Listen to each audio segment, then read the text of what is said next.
Mengenai kehidupan Bilal selanjutnya, ada perbedaan pendapat di antara para ahli riwayat.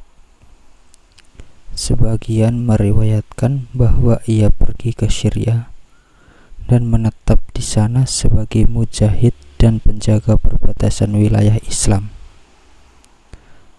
Menurut pendapat lain, ia menerima permintaan Abu Bakar untuk tinggal bersamanya di Madinah. Kemudian, setelah Abu Bakar wafat dan Umar diangkat sebagai khalifah, Bilal minta izin dan mohon diri kepadanya, lalu berangkat ke Suriah. Bagaimanapun juga, Bilal telah mendedikasikan sisa hidup dan usianya untuk berjuang menjaga benteng-benteng Islam di perbatasan dan membulatkan tekadnya untuk menjumpai atau artian wafat Allah dan Rasul-Nya. Dalam keadaan sedang melakukan amal yang paling disukai oleh keduanya, suaranya yang merdu, tulus, dan penuh wibawa itu tidak lagi mengumandangkan azan seperti biasa. Itu karena setiap kali membaca Asyhadu anna Muhammadar Rasulullah, kenangan lamanya bangkit kembali dan suaranya tertelan oleh kesedihan, digantikan oleh cucuran air mata. Azannya yang terakhir adalah ketika Umar sebagai Amirul Mukminin datang ke Syria. Orang-orang menggunakan kesempatan tersebut dengan memohon kepada khalifah agar meminta Bilal menjadi muadzin untuk satu salat saja. Amirul Mukminin memanggil Bilal, dan ketika waktu salat telah tiba, ia meminta dirinya agar menjadi muadzin. Bilal pun naik ke menara dan mengumandangkan azan.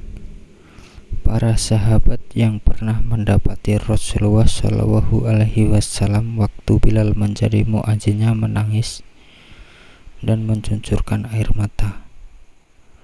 Mereka menangis seolah-olah tidak pernah menangis sebelumnya. Dan yang paling keras tangisannya di antara mereka ialah Umar. Bilal berpulang ke rahmatullah di Syria sebagai pejuang di jalan Allah seperti keinginannya.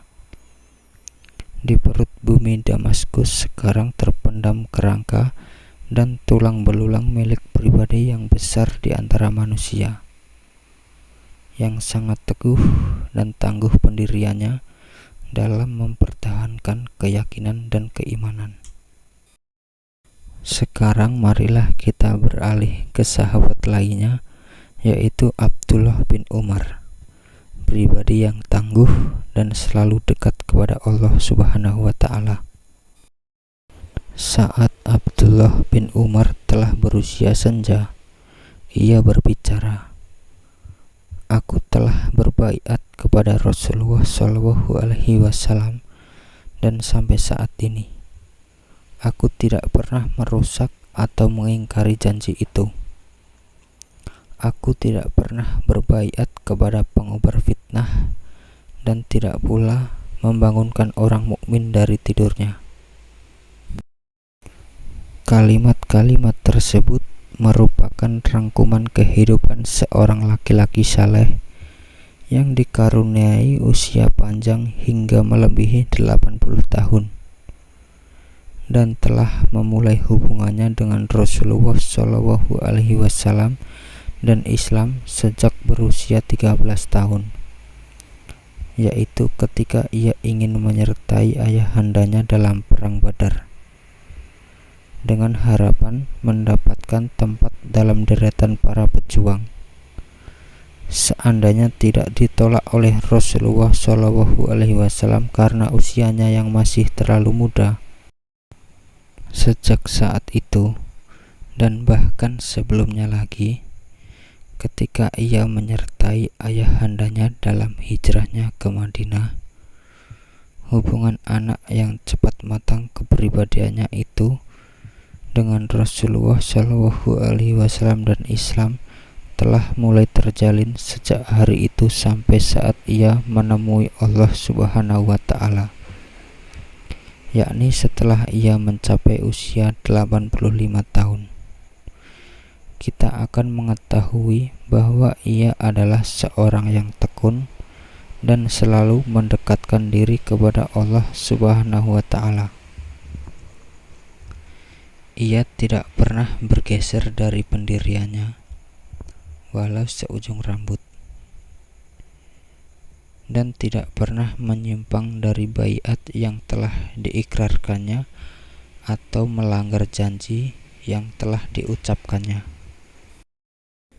Banyak sekali keistimewaan yang bisa diambil dari Abdullah bin Umar: ilmu, kerendahan hati, kebulatan tekad, dan keteguhan pendirian, kedermawaan, kesalehan, dan ketekunannya dalam beribadah, serta ketangguhannya dalam berpegang kepada teladan yang diberikan oleh Rasulullah Shallallahu Alaihi Wasallam. Semua sifat dan keutamaan ini turut berperan dalam menempa kepribadiannya yang luar biasa dan kehidupannya yang suci lagi benar.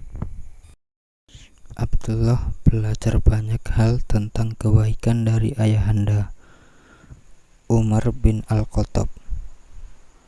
Bersama ayahnya, ia belajar dari Rasulullah Shallallahu Alaihi Wasallam tentang semua macam kebaikan dan keagungan. Seperti ayahnya, ia telah berhasil mencapai keimanan yang baik terhadap Allah Subhanahu wa Ta'ala dan Rasul-Nya. Karena itu, kesetiaannya mengikuti jejak langkah Rasulullah merupakan suatu hal yang sangat menakjubkan. Abdullah selalu memperhatikan apa saja yang dilakukan oleh Rasulullah satu yang lalu menirunya secara cermat dan teliti.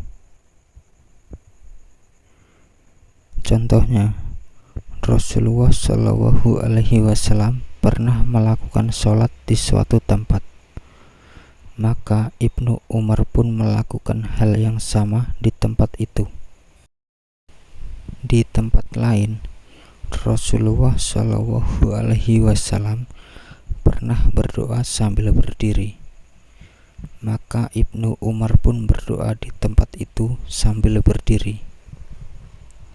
Ketika di tempat lain, Rasulullah Shallallahu Alaihi Wasallam berdoa sambil duduk, Ibnu Umar pun berdoa di sana sambil duduk. Saat di suatu lokasi, Rasulullah turun dari punggung untanya dan melakukan sholat 2 rakaat. Ibnu Umar pun tidak mau ketinggalan melakukannya.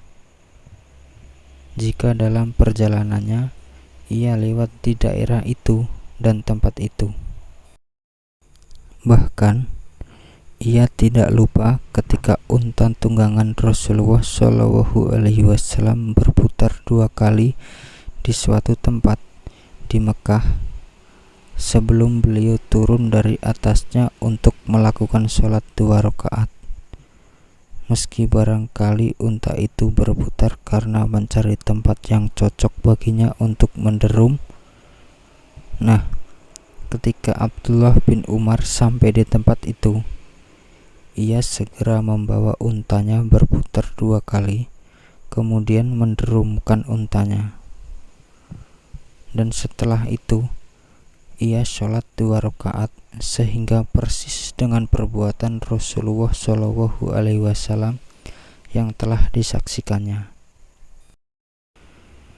Kesetiaannya yang sangat tulus dalam mengikuti jejak Rasulullah Shallallahu Alaihi Wasallam ini telah mengundang pujian dari Ummul Mukminin Aisyah, sehingga ia mengatakan, tidak seorang pun yang mengikuti jejak langkah Rasulullah Shallallahu Alaihi Wasallam di tempat-tempat persinggahan beliau sebagaimana yang dilakukan oleh Ibnu Umar.